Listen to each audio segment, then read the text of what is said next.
Hey, let's do Get Help. What? Get Help. No. Come on, you love it. I hate it. It's great. It works every time. It's humiliating. Do you have a better plan? No. We're doing it.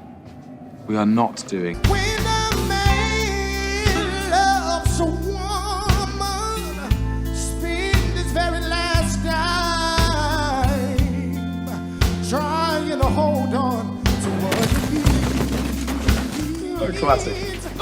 Still hate it? It's humiliating. No, not for me, it's not. Sleep out in the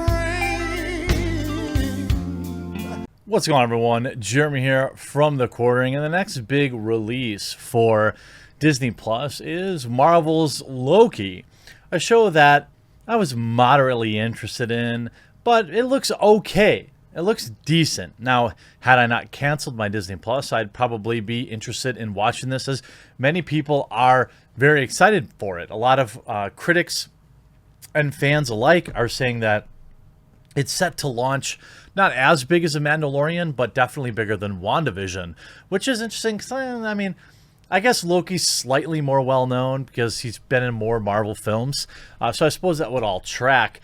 But the most important thing that everybody's talking about right now, the number one reason that fans across the world are rejoicing, the number one reason you should be tuning in, is because Marvel's Loki has been confirmed as gender fluid. Smash like for stunning and brave to show the intersection it lives at.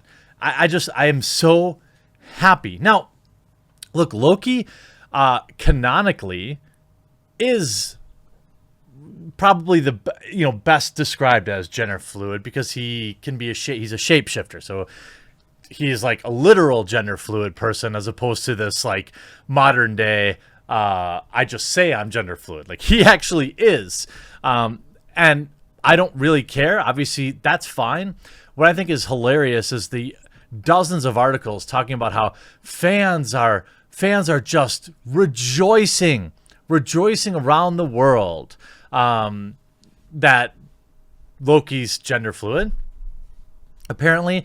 So the way they quote unquote confirmed it is by showing his like classified files, and in here you have all of the various statistics, height, weight, and all this stuff, and then under gender it says fluid. Although this is a progressive development for the MCU, the character's gender fluidity isn't a revelation for many fans. It was confirmed back in 2014. Yes, I already knew this. In Original Sin 5.5, Odin referred to Loki as my son and my daughter, my child who is both. Still, it's welcome and significant choice from Disney-owned studios to have on-screen confirmation. In other news, while it might be impossible to imagine a world where Loki was played by anyone but Hiddleston, the English actor previously revealed that he auditioned for a completely different role when Thor was being cast. At the time, they were looking for a less well-established actor, so the audience didn't have any association. They wanted people to see these new characters, these new actors, told Chat Show Jimmy Fallon back in 2019. So I actually auditioned for Thor. I never auditioned for Loki. I only auditioned for Thor, which is nuts. Yeah, that is nuts that you would think that you could be Thor, but I mean, hey, you miss 100% of the shots you don't take, and in today's modern day soy world, I mean, technically you don't have to have huge muscles if you're like a god, right? So, I suppose what's interesting about this is what's going to matter more than anything, obviously, is whether or not the show is good. The trailers look good. It looks like it has a good bit of comedy, like lightheartedness, and I think the show will be pretty decent. I'm not a Loki fan, but I'm a fan of expanding the Marvel Cinematic Universe, and this, in terms of miniseries, Loki having his own miniseries makes sense because people need to learn him more so he can have a standalone movie, I suppose. But you could see Loki being gender fluid confirmed in trailer. Loki being gender fluid confirmed in trailer.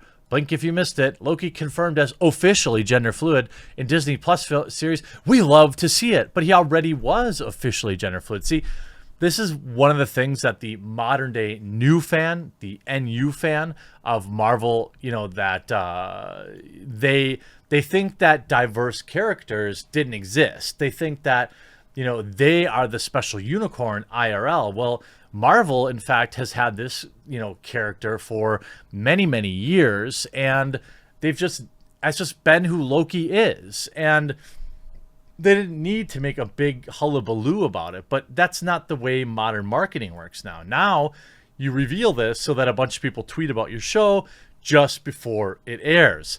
The show takes place after the events, Avengers Endgame, when the Tesseract was stolen. An alternate version of the Marvel villain is brought to the Time Variance Authority, a bureaucratic organization that monitors the multiverse to help fix the timeline. We see Owen Wilson, his character. It should be interesting to see. I mean, it looks like it'll be okay. Marvel dropped new details about the upcoming series and a teaser trailer posted in the show's official Twitter. The tweet read, "Point of view, you've just arrived at the TVA." And it showed a dossier for Loki. And of course, it shows his fluidity. LGBT plus Marvel fans are delighted by the news because they probably didn't know. See, actual Marvel fans already knew about this, but it's never mattered. It really just hasn't. On-screen romances, they exist in the MCU, but kind of at a surface level.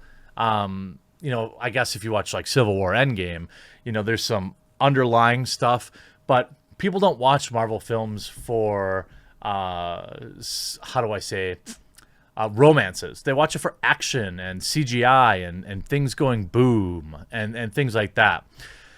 We love to see it. I mean, you see, by gosh, they did it. They're actually recognized Loki as gender fluid. That's a win for comic fans, but more importantly, LGBT plus community during Pride Month. Where to go? Way to go, Marvel. Again, written by somebody who clearly doesn't know anything about Loki. And I'm not dumping on people for not knowing every little detail about a comic book character, specifically how their orientation is. But I think it's hilarious that this is like the perfect encapsulation of the new fan who thinks that Marvel is suddenly stunning and brave for doing this, when in fact this character has existed for a very long time. You could see, however, other fans have pointed out that the TVA documentation for Loki says his orientation is fluid, not gender. One person said if it said gender fluid, then that would have been confirming that Loki is gender fluid. That said the SEX word, which simply means he can shapeshift. Oh, not enough. Okay, yeah. So that was the thing that posted. See, it's never enough, is it? It's never enough. Another person wrote that the news isn't a confirmation that Loki is gender fluid, since we all know sex and gender are not equal. So, of course, it backfires. Of course it backfires. And you see, the Trickster's god's fluidity is a new development in the Marvel universe. Odin, Loki's adoptive father, revealed that Loki might be gender fluid, and we all know that all these websites Googled it to find out what the truth was before they wrote this article, because they didn't want to appear totally out of touch. But the reality is, we all knew this about Loki, and let me just lay out for you how this is actually going to play out. Okay, what's going to happen is they're gonna get a day's worth of likes and retweets from a bunch of superficial Marvel fans. Then, during the season, they're going to demand that Loki has like a boyfriend, or he shapeshifts to a girl and has a girlfriend. They're going to demand that Disney makes like a pointed effort, like a man-on-man kiss. If they don't do that, then it's not going to be enough. I actually agree with that. I think that if Disney wants to take the risk, right, and if they want to gay bait, which is what I accuse them of doing, if they want to escape accusations of that, then they've got to go all the way. They've got to have Loki shifting to be a girl who then hooks up with another girl and then a guy and another. Like, they need to make the whole show about it. I mean, I think it'll be super popular in China. And show me, Disney, that you're willing to sacrifice money for representation, and I'll take back everything I've said about you. Something tells me that I won't need to do that, though, because this is exactly what Disney does to the LGBTQ community all the time, and they keep falling for it, and it's just sad. Remember when Endgame, they're like, oh yeah, there's a two men, there's a gay couple in it, stunning and brave, and then it was played by like the director or something. It was so stupid and superficial. That's what they're doing here. And we'll see. Let's see. I want to see them really acknowledge and dive deep into it, because that's what I care about. That's what matters about my superheroes. Hope you enjoyed this video. We'll talk to you again real soon.